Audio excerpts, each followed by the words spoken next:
So welcome back to my channel short trade. और आगे बढ़ने से पहले आपसे रिक्वेस्ट करूंगा सब्सक्राइब ज़रूर से कर लीजिएगा, क्योंकि इस तरह की इन्फॉर्मेशन आपको इस चैनल पर डेली बेसिस पर मिलती रहती है।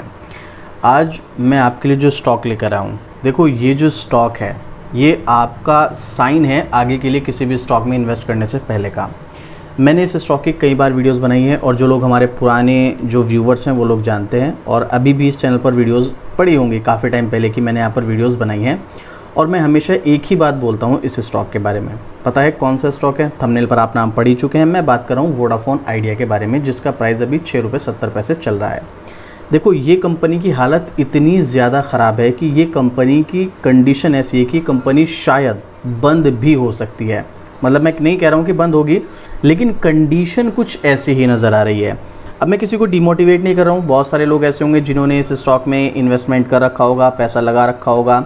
लेकिन देखो भाई, आपको मैं पहले भी कई बार वीडियोस में बता चुका हूँ, आप इस तरह की किसी भी स्टॉक में पैसा लगाओगे तो बहुत सोच समझ के लगाना। और अगर चलो आप रिस्क लेना भी चाहते हो कि भाई मैं रिस्क ले लूँगा, मैं थोड़ा बहुत इन्वेस्टमेंट करना चाहता हूँ, तो एक बहुत लिमिटेड अमाउंट के साथ आप जा सकते हैं इस स्टॉक में। जैसे भाई मान लो 500 रुपये, 1000 रुपये, 1500 रुपये, या मैक्सिमम से मैक्सिमम ज़्यादा से ज़्यादा लेना चाहते हो 2000 रुपये। वो भी मैं आपको उस कंडीशन में बता रहा हूँ अगर आप ज़्यादा से ज़्यादा रिस्क ले सकते हो। क्योंकि देखो, एक होता है कि आप किसी स्टॉक में रिस्क ले रहे हो, एक होता है कि आप अपना पैसा कुएं में फेंक रहे हो या सीधा सीधा अपने आग में डाल रहे हो पैसे को। भाई सीधी बात है, दो कंडीशन है। इस स्टॉक की कंडीशन इतनी ज़्यादा ख़राब है, इस कंपनी को सुप्रीम कोर्ट से कोई राहत नहीं मिल रही है। इसके ऊपर कर्ज इतना ज़्यादा बढ़ चुका है कि ये कंपनी पे ही नहीं कर पा रही है। और ऊपर से कंपटीशन कौन इसका? भाई रिलायंस। समझ रहे हो आप? रिलायंस जैसी कंपनी, जियो इतना बड़ा कॉम्पिटिटर, और जो जियो के बचे कुछ कस्टमर बचते हैं वो एयरटेल लेके बैठा हुआ है। अब एयरटेल के बाद बचा कुचा कुछ वो है वो वोडाफोन आइडिया के पास है। अब इनके पास इतना भी नहीं है, सरवाइव भी नहीं कर पा रहे हैं। और यही सब चलते चलते चलते चलते आज की डेट में कंडीशन ये हो गई है कि कंपनी बंद होने की कगार पर आ चुकी है। अब मैं ये नहीं कह रहा हूँ बंद होगी कंपनी, लेकिन आजकल अगर आप इसके कुछ आर्टिकल्स देखेंगे पिछले 1-2 महीने से कुछ इस तरह की ही सिचुएशन आ रही है। सुप्रीम कोर्ट से राहत नहीं मिल रही है वो स्पेक्ट्रम वगैरह को लेकर के, जिसकी वजह से ये कंपनी शायद, मतलब मैं ये नहीं कह रहा हूँ कि होगा, 2026 तक शायद बंद हो जाए। अब सबसे बड़ा क्वेश्चन, अगर ये कंपनी बंद हो जाती है तो इनके शेयर होल्डर्स का क्या होगा? सीधी सी बात है भाई, है ना? तो चलो मैं आपको सबसे पहले इसकी एक न्यूज़ शेयर करता हूँ। उससे पहले अगर अभी तक आपने ज्वाइन नहीं किया तो आप हमारी मेंबरशिप ज्वाइन कर सकते हैं, सिल्वर स्विंग ट्रेड। यहाँ पर आपको हर महीने स्विंग ट्रेड के लिए स्टॉक्स मिलते हैं। आप हर महीने स्विंग ट्रेड के थ्रू प्रॉफिट बना सकते हैं। अगर आप चाहें तो ये मेंबरशिप ज्वाइन कर सकते हैं। और यहाँ पर आपको आज यानी कि संडे में रात को एक स्टॉक मिलने वाला है। जो यहाँ पर मेंबर्स हैं वेट कर रहे हैं स्टॉक का, तो वो आज स्टॉक मिल जाएगा और आप मंडे यानी कि कल उसमें ट्रेडिंग स्टार्ट कर सकते हो कल से। तो हर महीने आपको यहाँ पर स्टॉक्स मिलते हैं स्विंग ट्रेड के लिए। अगर आप हर महीने स्विंग ट्रेड के लिए स्टॉक्स लेना चाहते हैं, प्रॉफिट बनाना चाहते हैं, तो आप ये मेंबरशिप ज्वाइन कर सकते हैं। चलिए अभी हम वापस से स्टॉक की तरफ चलते हैं। इसके बारे में मैं आपके साथ कुछ न्यूज़ शेयर करने वाला था। तो सबसे पहले मैं देखो एक लेटेस्ट भी शेयर करूँगा, थोड़ी पुरानी न्यूज़ भी आपके साथ शेयर करूँगा। ये तो है लास्ट मंथ की, जहाँ पर सुप्रीम कोर्ट से राहत नहीं मिलने के बाद क्या बंद हो जाएगी वोडाफोन आइडिया। अब क्या करेगी कंपनी? ये सुप्रीम कोर्ट से इसको कोई राहत नहीं मिल रही है। देश की तीसरी सबसे बड़ी टेलीकॉम सेक्टर की कंपनी है ये, क्योंकि सबसे पहले जियो, दूसरा एयरटेल और तीसरा आता है वोडाफोन आइडिया। लेकिन अगर जिस तरह से इसकी कंडीशन चल रही है उस हिसाब से भाई ये कंपनी बंद ही हो सकती है। आइडिया को सुप्रीम कोर्ट से बड़ा झटका लगा है। दरअसल शीर्ष अदालत ने $5 अरब से ज़्यादा के ब्याज और जुर्माने की राशि को माफ़ करने की मांग पर याचिका को खारिज किया है। एक्चुअल में आप समझिएगा क्या है।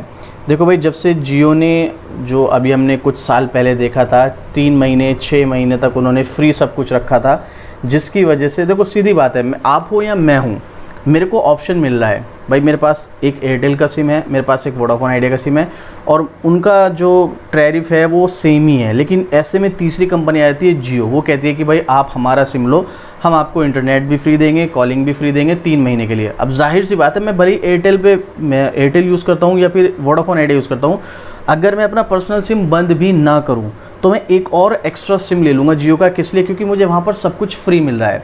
तो इसीलिए वोडाफोन आइडिया और एयरटेल के जो काफ़ी सारे यूज़र्स थे वो शिफ्ट हुए थे जियो की तरफ, और जियो ने फिर 3 महीने और बढ़ा दिए, जिसकी वजह से लोगों का ना इंटरेस्ट और ज़्यादा जियो में बढ़ गया। तो इस तरीके से काफ़ी सारे जो यूज़र्स थे जियो ने अपनी तरफ खींचे। उसके बाद एयरटेल तो फिर भी सर्वाइव कर गया, एयरटेल के पास बहुत सारी चीज़ें ऐसी थी, लेकिन यहाँ पर जो हालत ख़राब हुई वो ही वोडाफोन आइडिया की। उसके बाद वोडाफोन अलग हुआ करता था, आइडिया अलग हुआ करता था, इन दोनों का मर्ज हुआ, फिर भी कुछ फ़ायदा नहीं हो पाया। तो इसी तरीके से इस कंपनी के ऊपर डेट ब्याज बढ़ता गया और वो $5 अरब तक पहुंच गया। और उसके लिए इस कंपनी ने कहा किया कि भाई यहाँ पर इतनी कंडीशन हमारी ख़राब है, हमारे पास देने को पैसा बिल्कुल भी नहीं है।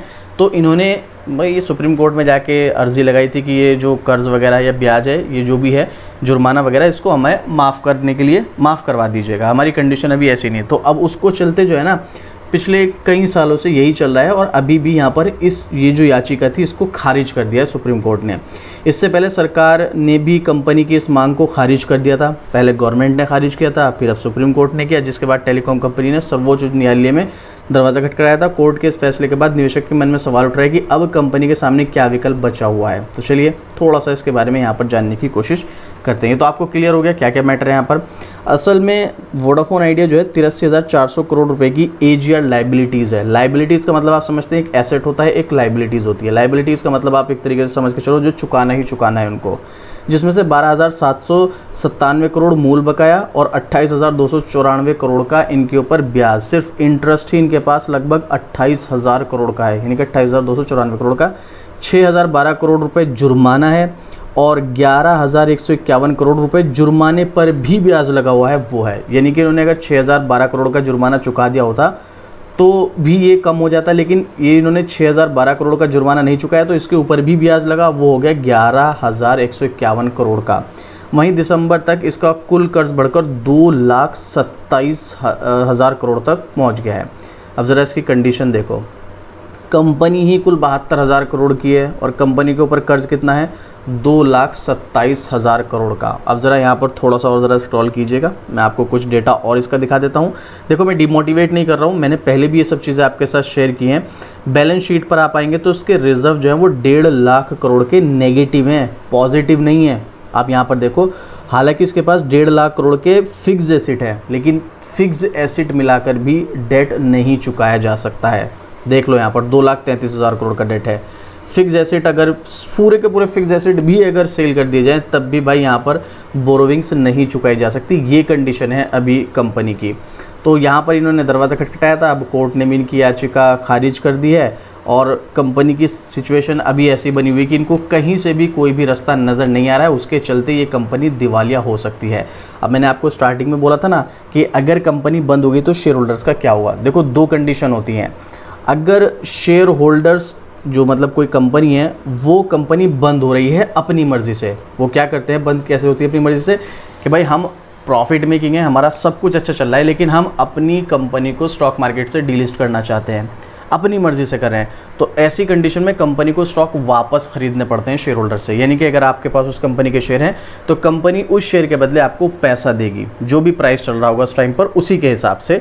मान लो 200 रुपये का स्टॉक का प्राइस करंट मार्केट प्राइस में चल रहा है तो 200 रुपये प्रति शेयर के हिसाब से आपसे कंपनी स्टॉक वापस ले लेगी और आपको पैसा मिल जाएगा। ये कंडीशन है तब जब कंपनी अपनी मर्जी से डीलिस्ट हो रही हो। दूसरी कंडीशन है अगर कंपनी की हालत ख़राब है, जो कि वोडाफोन आइडिया के केस में है कि भाई इनके पास कर्ज चुकाने को पैसा नहीं है, कंपनी बंद होने की कगार पर है, हालत ख़राब हुई पड़ी है। तो ऐसे में कंपनी अगर दिवालिया हो रही है तो उस सिचुएशन में जो भी शेयर होल्डर्स है उनका पैसा डूबेगा, उनको कुछ नहीं मिलने वाला है भाई, सीधी बात बता रहा हूँ मैं आपको। तो ऐसी सिचुएशन में ये दूसरी कैटेगरी में आती है। कंपनियाँ अगर होती है, मैं ये नहीं कह रहा हूँ कि अभी कंपनी बंद होने वाली है, अगर होती है तो यहाँ पर इसकी दूसरी वाली कंडीशन है, ये कंपनी दिवालिया अगर हुई तो किसी को कोई पैसा नहीं मिलेगा, आपका जितना भी इन्वेस्टमेंट हो। इसीलिए पिछले कई साल से मैं इस स्टॉक से दूर रहने की सलाह दे रहा हूँ। आप मेरी पुरानी कोई भी वीडियो उठा के देख लीजिएगा, इवन ये तो अभी यहाँ पर पिछले 1 साल पुरानी वीडियोज़ ही होंगी यहाँ पर, लेकिन मैं पुरानी वीडियोज़ जो मेरी डिलीट हो गई हैं यहाँ पर मैंने 2 साल 3 साल पहले भी डिस्कस कर रहा था। हाँ, छोटे छोटे मौके जहाँ पर बने मैंने बताया कि आप यहाँ पर प्रॉफिट बना लीजिएगा, बट एज ए इन्वेस्टमेंट अभी यहाँ पर कोई ऐसा सिचुएशन नहीं है और वो सब चीज़ें मैं आपको मना करता रहा हूँ। बाकी यहाँ पर आप देख सकते हैं इसके अलावा 20 करोड़ से ज़्यादा इसके ग्राहक हैं, उनको झटका लगेगा। उनको क्या झटका लगेगा भाई, वो शिफ्ट हो जाएंगे एयरटेल या जियो पे, तो कोई ऐसी बात नहीं है। तो अभी फ़िलहाल ये सिर्फ एक अनुमान है, अभी कंपनी बंद होगी या नहीं होगी ऐसा कोई कंपनी का डिसीज़न भी नहीं है, और कंपनी कोशिश कर रही है कुछ ना कुछ रास्ता हाथ लग जाए जिससे वो बचे रहें, सर्वाइव कर जाएँ। अब होगा या नहीं होगा वो तो टाइम बताएगा, बट कंडीशन तो कुछ ऐसी ही है। आपको क्या लगता है इस स्टॉक को देखकर? और बाकी अगर आप इसका टेक्निकल भी देखोगे तो वैसे तो इस तरह की कंपनी का टेक्निकल देखने का कोई फ़ायदा नहीं है। अब आपकी मर्ज़ी है, आपको इस स्टॉक में बने रहना है, रिस्क लेना है तो आप बने रहिएगा। बाकी मैंने पहले भी आपके साथ शेयर किया था, इस कंपनी में कोई भी इंटरेस्ट नहीं है, बहुत ज़्यादा हालत ख़राब है। मैं पहले भी मना कर रहा था और अभी भी मना कर रहा हूँ। बाकी आपको स्टॉक में इन्वेस्टमेंट करना है, होल्ड करना है, सेल करना है, बाय करना है, ये आपको एक बार अपने फाइनेंशियल एडवाइज़र से सलाह लेनी है, उसी के बाद आपको डिसीजन लेना है। ये मेरा पर्सनल ओपिनियन है, हो सकता है मैं यहाँ पर गलत हूँ, तो इसीलिए आप अपने डिसीजन के बेस पर यहाँ पर जो भी आपको करना है कीजिएगा। मेरा ओपिनियन क्या था मैंने आपके साथ शेयर कर दिया। अब आपको क्या लगता है अपना ओपिनियन भी कमेंट करके ज़रूर से बताइएगा। और इस तरह की डेली अपडेट आपको शॉर्ट ट्रेड पर मिलती रहती है, तो भाई शॉर्ट ट्रेड को भी सब्सक्राइब ज़रूर से कर लेना। और स्विंग ट्रेड के लिए आज यहाँ पर स्टॉक मिलने वाला है, तो आप ये मेंबरशिप चाहें तो ज्वाइन कर सकते हैं। आपको स्विंग ट्रेड के लिए आज स्टॉक मिल जाएगा और कल आप उस स्टॉक में ट्रेडिंग स्टार्ट कर सकते हैं। हर महीने स्विंग ट्रेड के लिए स्टॉक मिलता है। तो चलिए मिलते हैं फिर से इसी तरीके एक और ज़बरदस्त जानकारी के साथ। जय हिंद।